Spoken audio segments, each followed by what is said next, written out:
Today we're going to be talking about Swiss Army knives and using them for everyday carry. We're going to be talking about the Hunter Pro Alox. This is the Huntsman Lite, and this is a Swiss Army Ranger. And we'll talk about these and using them for everyday carry. Okay, the first knife we'll talk about is the Hunter Pro Alox. And there's two versions of this. This is the one with aluminum scales, so it's the Hunter Pro Alox. It's a pretty large knife. The blade is almost 4 inches long. You can see I have pretty large hands, but it fits me perfectly. These knives are so well done. The fit and finish are superb on these knives. It's a lockback, has a little bit of jimping here at the top of the blade.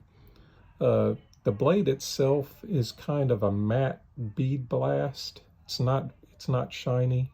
This has got a spear point, and the blade is, you can see, it's pretty thin and slicey. The knife also comes with a lanyard. It's a pretty simple lanyard, but it was nice that they included it. And it's a two-handed opening.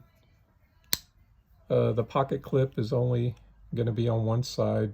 You can't switch it around. These aluminum scales are so cool. The color, the Victorinox symbol, everything is just so well done. On the blade, it just has Victorinox on this side. And on this side, it just says Swiss made. It's almost like an empty spot here, like you could engrave something on it. This can't be taken apart. It's a pin construction. And this is the Victorinox Hunter Pro Alox. Okay, the next one I'd like to talk about is the Huntsman Lite. These little lights, I mean, they're not going to light up anything really big. I mean, you could probably use it to illuminate a keyhole when it's really dark, so you could put a key in the keyhole. The reason why these are called the plus scales is because they come with a pin. So it has the pin, it has the toothpick right here, it has tweezers, which really come in handy if you ever get a splinter. On the corkscrew, it also has the mini screwdriver,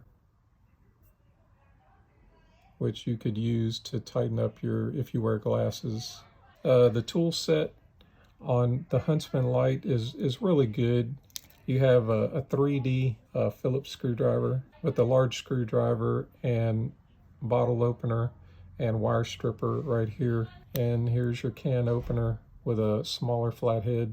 It has a small saw blade. This one has the scissors. I mean, you'd be amazed what they can cut. I've cut really large zip ties with these things. Strong enough to where you could actually cut your fingernails if you needed to. You can actually cut an aluminum can with this, believe it or not. So it cuts a lot more than just paper and small string. These things are really amazing on what they can cut. And then you have your two blades. You have your small pin blade, and then you have your larger blade. Another Swiss Army knife that I like a lot, this is the Ranger. I bought it used for like $12 on eBay. And when I bought it, the scales were broke. It was all dirty, looked like it had been in somebody's garage drawer for years and years. Swiss Army knives are so well made. People try to imitate them and they never can match the quality. And so what I did when I first got this knife, I popped the scales off and then I just put it in soapy water and I got an old toothbrush and I started cleaning it up. So once I had it all cleaned up with the soapy water, I got a blow dryer and I blow dried it until it was completely dry. Then I got some lubricant. This is a lubricant that I use. It's a Tuf-Glide. It's made by a company called Sentry, and this is the pin applicator. But it's excellent if you take a knife apart to relubricate the pivot with it. And this stuff works really well for knife pivots. I've been using it for years to lubricate my knives. So I thought I'd mention it. But back to the Ranger. So once I got this all cleaned up and I lubricated all the pivots, man, it just came right back to life. It wasn't stiff anymore, had snap to it. Then I put the new scales on. Now when you're putting these scales on, if you look on the inside, you can see the pins. There's brass pins holding Swiss Army knives together. That's what the scales go on, and it's just a pressure fit, but they're really hard to press all the way on with your hands. This is a method that I use. I get a towel and I kind of fold it over, and I put the towel over, and then I'll get some channel locks, and I'll open up the channel locks to kind of match the thickness of the Swiss Army knife, and then I'll just press it on each pin. That seems to work really well. The only thing you want to do is be careful to make sure that you fold up the towel to a sufficient thickness so you don't damage the scales. This is the Swiss Army Ranger. So I put the plus scales on this one, and the plus scales have the pin. So it has a pin. Another thing a lot of people don't know about Swiss Army knives is there's a small hole behind the corkscrew, and you can put a pin in it. See if you can see that. I pulled it part way out. One thing that I've used it for is to pick out a wood splinter and then use the tweezers to pull it the rest of the way out. Sometimes the splinters go way under your skin. And so I really wouldn't classify these as knives. These are more multi-tools. These are excellent multi-tools, excellent for everyday carry, lots of useful items. So this is the Swiss Army Ranger, and this is the Huntsman Lite. I believe there's 2 batteries inside of here.